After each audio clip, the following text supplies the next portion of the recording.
Do you remember that old joke, three comm disc professionals walk into a bar and, oh, wait, you've never heard it before?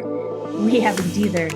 But what if three comm disc professionals did walk into a bar, sit down at a table, and have thoughtful conversations about a whole host of topics? What if you could eavesdrop and maybe even pull up your own chair?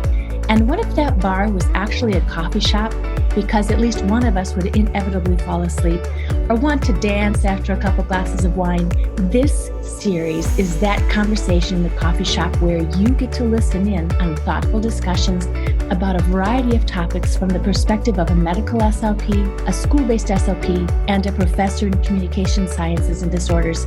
Grab a drink, pull up a chair, and let's get started. Hello, my Fishbowl friends. I am here with Dr. Janet Tilstra and Katie Weidstrom-Landgraf, and we are so excited to be opening up this series with you. Katie, you are one of the brilliant minds in this threesome here. Will you explain to us how we got the title Fishbowl series? Sure. So one of the most interesting experiences I've had is learning from others through witnessing and observation. And it's that notion of being able to be an observer to this really dynamic interaction. But know that even though we call this the Fishbowl series, you're not always going to be on the outside looking in, right? So as we move through this conversation, hopefully we add chairs to our table and the circle gets wider. But the reason it's called the Fishbowl is it's that notion of being able to just observe from the outside a really dynamic conversation with folks who all have this shared love of the profession of communication sciences and disorders. And yet we all come to that love and that profession from very different perspectives. We do. The three of us come from very different perspectives. So we don't have to choose a fish or an ocean animal. No, nope. Nope. We're just all floating around together, and maybe we'll run into the castle again and be surprised. Okay. Right? I was thinking octopus, but I was going to call it. That's fair. I love how you said that. Most of the time as the podcast host, I'm the one explaining everything. And as the three of us sat and just went over what we were going to do and say, you said what you just said so beautifully. That captures what all three of us are bringing to the table. So let's take a moment and explain to our listeners why each one of us are part of this Fishbowl series and what we bring to the table. Janet, would you like to start? Sure, I'd be happy to. Maddie, I want to say thanks for introducing me to podcasting from the talking side. I'm a big fan of podcasts in terms of listening and learning. And it's just exciting and serendipity that this all came together. Mm-hmm. My name's Janet Tilstra. I'm an associate professor at St. Cloud State University in the Department of Communication Sciences and Disorders, which is that's a mouthful, right? So I will be participating as someone who's mostly had my career in higher education. I did have some early clinical experience, but I think I bring the deepest lens from higher ed. Yeah, so you're the professor and the researcher and all of that. Katie, tell us about yourself. Yes, thank you so much for the opportunity. Thanks for having me. I love learning new things and learning from my colleagues. And I feel like the podcast format helps us cast that shared experience of learning, cast that net of shared learning just a bit wider. So thank you for that. I bring the school lens. I just started my 20th year working in an educational setting, specifically working in a high school. How about you, Maddie? I bring my passion, which is medical SLP work. I've worked around the world for over 25 years as a medical SLP. And the more challenging, the better for me. That's where I get my, this is why I do what I do. I recently, 3 years ago, stepped into the assistant professorship position at a university and working, teaching, and supervising the students. And that's just been a wonderful segue at this point in my career. Really opened up some doors and really made me feel just so much more fulfilled, which is why I began, the podcast and the website and everything I do. It's just having these important conversations. So I'm glad we're all here together. Yes, me too. Me too. We're going to talk for a little bit about how we all became SLPs and kind of our journeys to the profession and then to our current settings. So, Katie, would you want to go ahead and tell us about your journey first? Sure. I grew up in Iowa, and I actually worked with a speech language pathologist on my S's and my Z's when I was right around 8 years old. Shout out to Mrs. Bakken if you happen to be hearing this. Awesome. And yes, and it was wonderful. Mrs. Bakken was magic. And I went through school and promptly forgot about what Mrs. Bakken actually did for a job. And so I didn't really learn about communication sciences and disorders until I was already in college. I was working as a part of a stage crew at Iowa State. The play was The Grapes of Wrath. And I asked this woman, who was also a part of the stage crew, what her major was. And she said, speech language pathology, communication sciences and disorders. And I said, oh, I do know. And I remembered Mrs. Bakken, and it was like a lightning bolt had struck for me. And I changed my major the next day. And I never looked back, and it was the best decision ever made. So that's how I got to speech language pathology. How about you, Janet? Well, first of all, shout out to Iowa. I grew up in Iowa as well, in Ames, in fact. So Ames is my hometown where Iowa State is. Go Cyclones. Yes. Yeah, that's right. I first really took note of speech pathology when my grandpa had a stroke. I was in, I think, the 8th grade, and he had what I would now define as pretty classic Broca's aphasia. So, some difficulty formulating sentences, but his comprehension was better than his production. And then just some intact, automatic phrases, whether it was cursing or responding with kind of a memorized phrase. So that I found interesting on 2 levels. One, I was just fascinated. How could the brain have some sort of clumps of language that were intact still, and then some parts of that language formulation process that were so effortful for him? And then second, there was a speech and language pathologist who came to their farm in Michigan. And I don't know exactly what she did with him. It was before dysphagia was a thing. So I'm sure it was focused more on communication or aphasia treatment. But she came to their home. I remember seeing her interact with my grandpa, and then it was something that was a meaningful experience. So that's kind of that fuzzy backdrop. Fast forward to going off to college. I was pretty sure I wanted to go into one of the allied health professions and was thinking about occupational therapy, physical therapy, maybe speech, remote possibility of nursing. Then I realized somewhere along the line that I didn't really like the routine nature of some of the elements of physical therapy, that sort of repeated exercises over and over. I was really drawn to kind of language and the way the brain worked and the complexities of that kind of cognitive linguistic piece. I had some excellent experiences shadowing people in different careers, and I'm a big fan of having students or anyone who's thinking of a career change do shadowing, because I think that really helps you sort of mentally try on what you might be thinking about doing.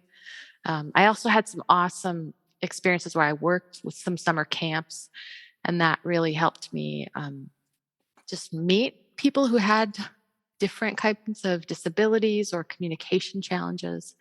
And I think it really just deepened my interests from that level of as an undergrad before I even committed to going on to grad school. So that's my entry point. My journey was a bit different. I was a communications major, and I'm a big, big, big writer. So when I come home at night, I write, love to write. And so my undergraduate degree was in writing. And I went on and graduated and was a technical writer for IBM. We were writing financial programs.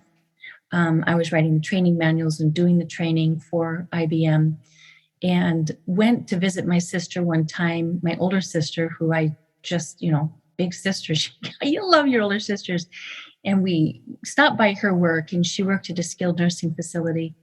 And I walked in to go get her, and she is a speech pathologist.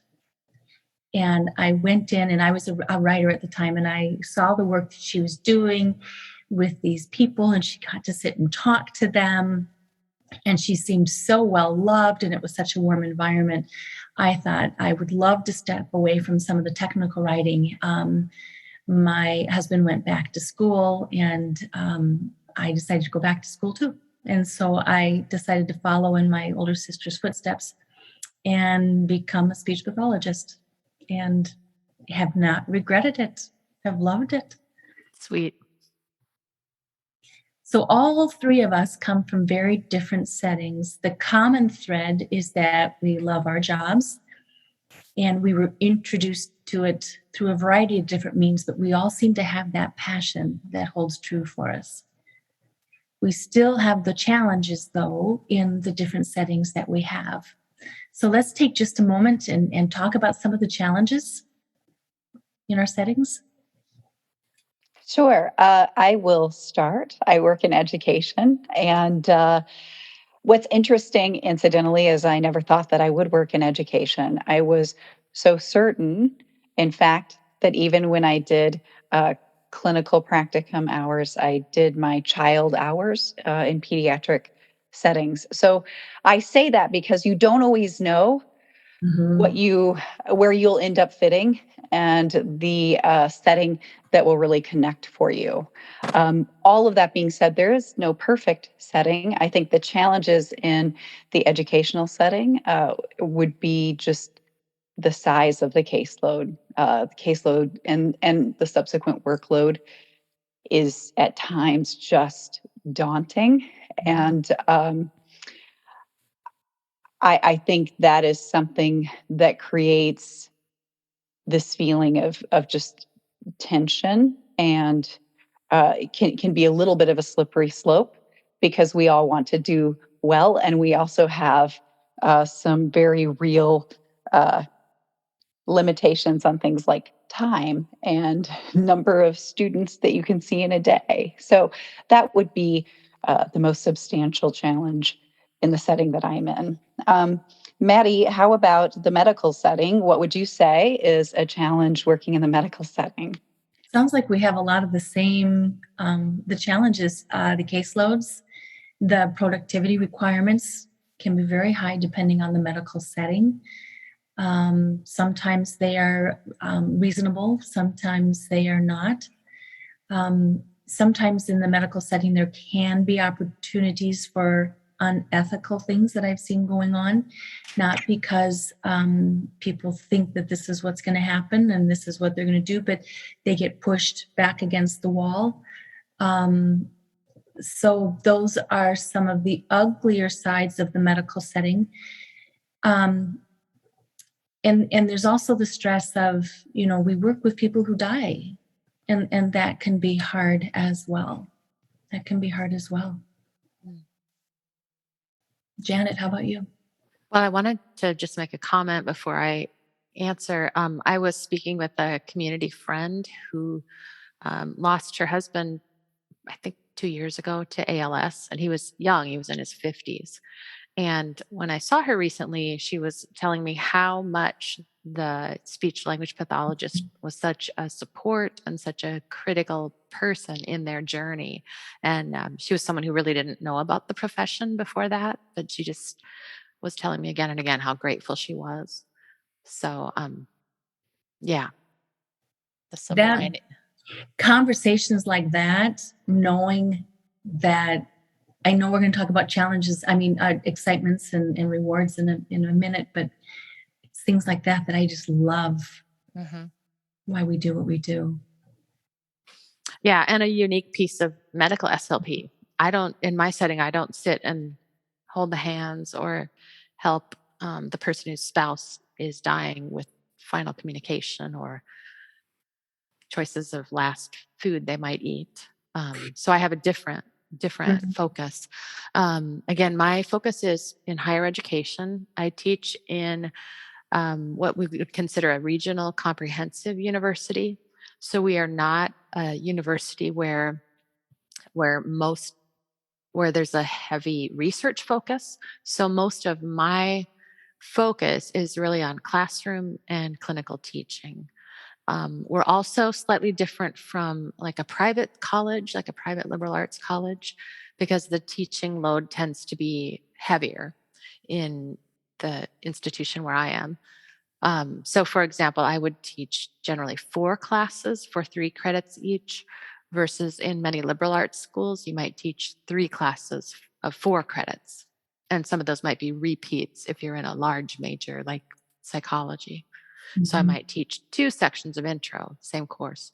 So I say all of that just to say one of the challenges is just um, preparing for teaching, staying up on a lot of things, and feeling quite a bit of responsibility to make sure that what I teach is accurate.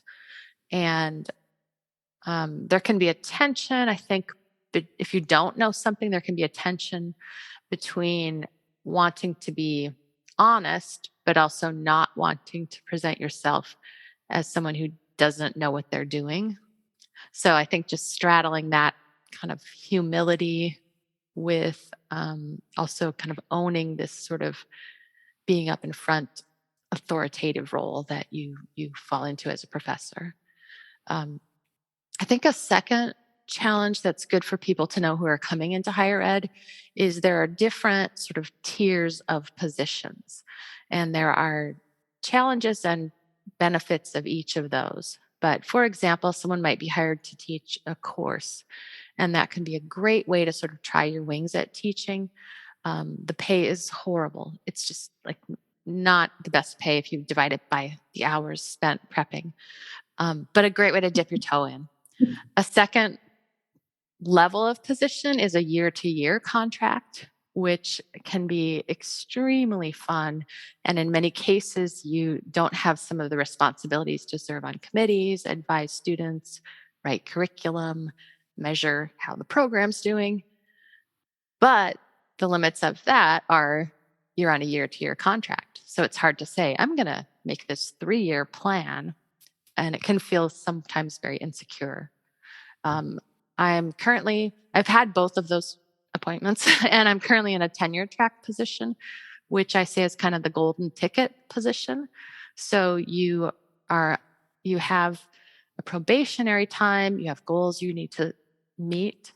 And then once you receive tenure, you, you basically have a job in an ongoing capacity unless you do something criminal or there's retrenchments, severe cuts within the institution. Um, all right. So those are some of the challenges in higher ed.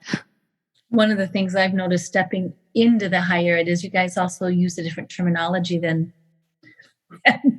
I do as a medical SLP. So for anybody stepping into the academic setting, realize that there's a different terminology.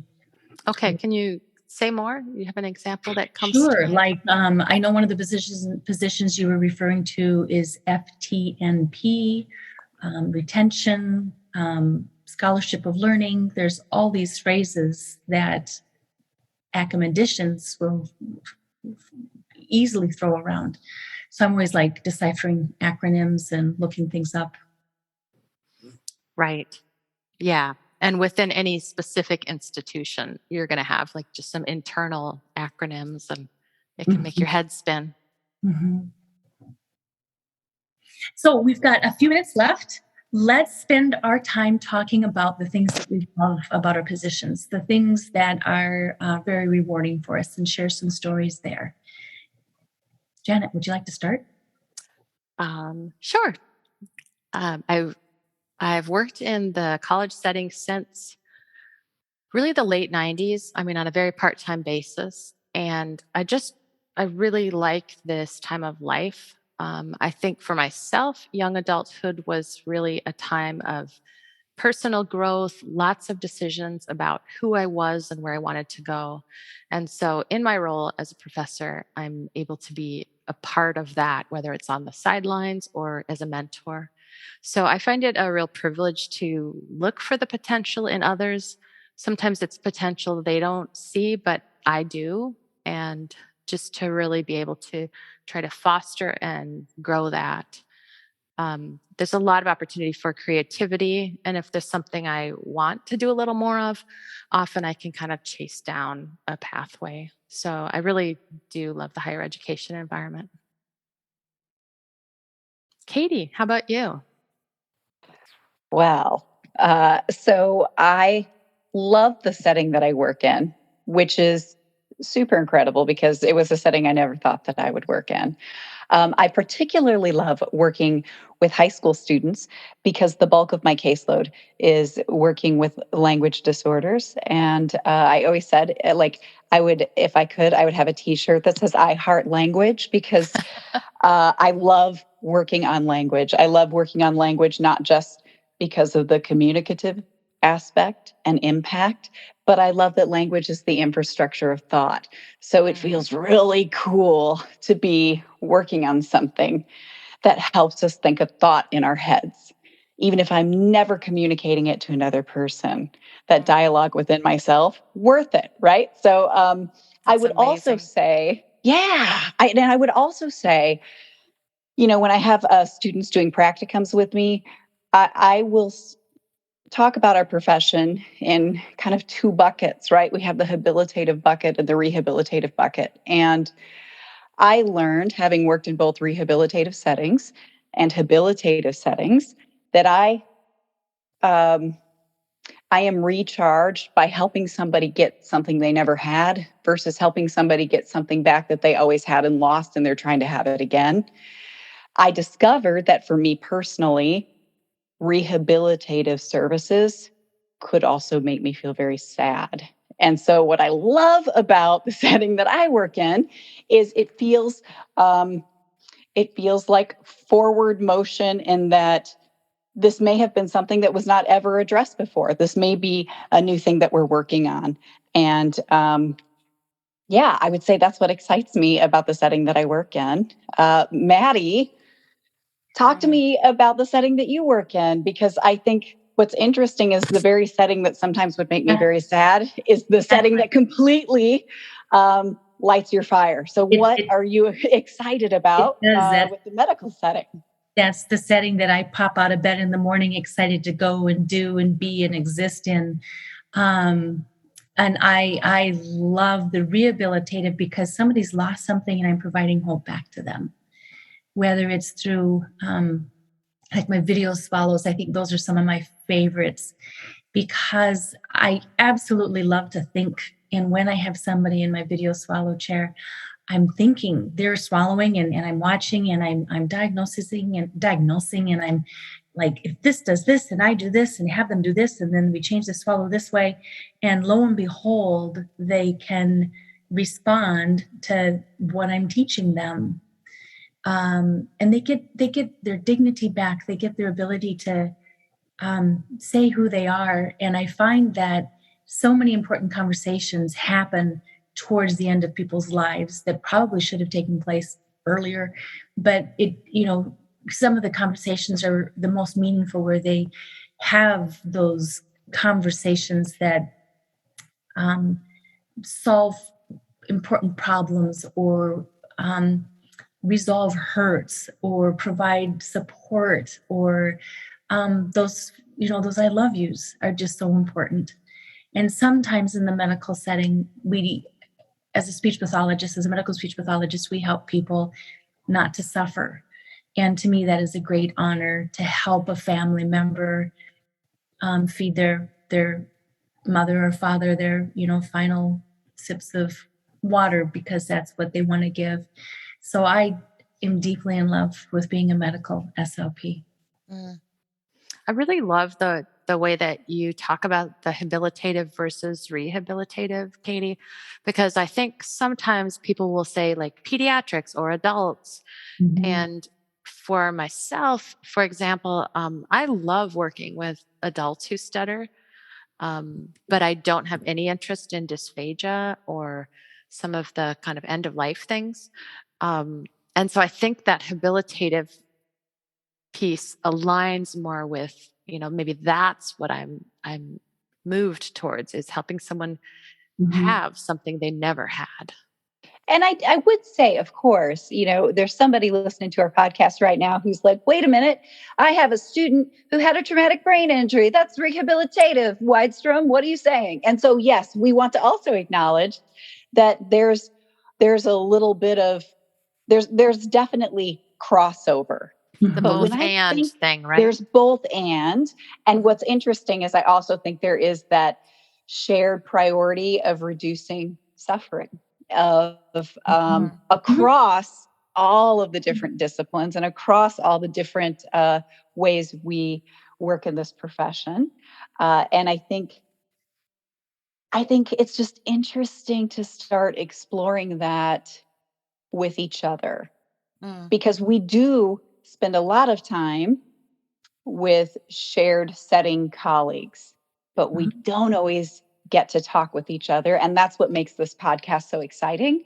And that's what makes this opportunity so dynamic. And so know that as we progress through this conversation, it is our hope that those of you who are listening share in the conversation. And so, Maddie, can you talk to us a little bit about kind of what we're thinking as we're moving through this series and how folks might do that? Sure. We would love for you guys to call in and leave comments and questions and thoughts for us to discuss. The number you need to call is 612-361-9810, 612-361-9810, or go find the podcast at freshslp.com and you can email us there. But we are having fun doing this, but we also want the listeners to be involved and give us your thoughts. This is for all of us. This is for our profession. Yeah, send us your questions. Mm-hmm. So this is a great note to end on, my Fishbowl friends. Thank you very much. Thank you so much for the opportunity, Maddie. Yes, this was great. Quick, one last thing. Katie, you said if you could make a t-shirt, I heart language. Or I heart minutia. I actually like minutia in all its forms. So maybe that one. The minutia of language gets a little long on a t-shirt. So it does. Yeah. I would do heart med SLP. Ooh, okay. All right, Janet. I would either do I heart growth mindset or I heart nuanced conversations. Oh, wow. So clever. I mean, Maddie, I know it's a little early, but maybe we could talk about some swag options for the podcast. Is that even a thing? I mean, let's talk about it later. It is. I've got some, I'm going to Asha, and I'm going to have a table there, and I'm ordering some swag probably tonight. Okay. I'm picturing like Fishbowl with the I heart. Oh, I don't know. Yeah, that's a great idea.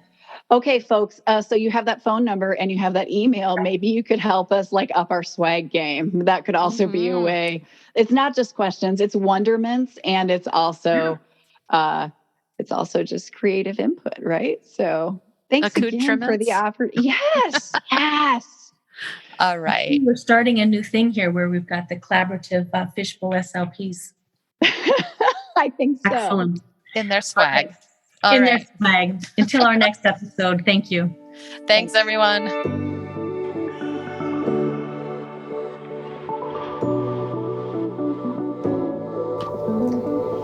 I hope today's conversation has created some aha moments for you and motivated you to become a better SLP. continuing to connect some of those missing links between what you know and how to use that knowledge. Thank you for downloading the missing link for SLP's podcast. And if you enjoyed the show, I'd love you to subscribe, rate it, and leave a short review.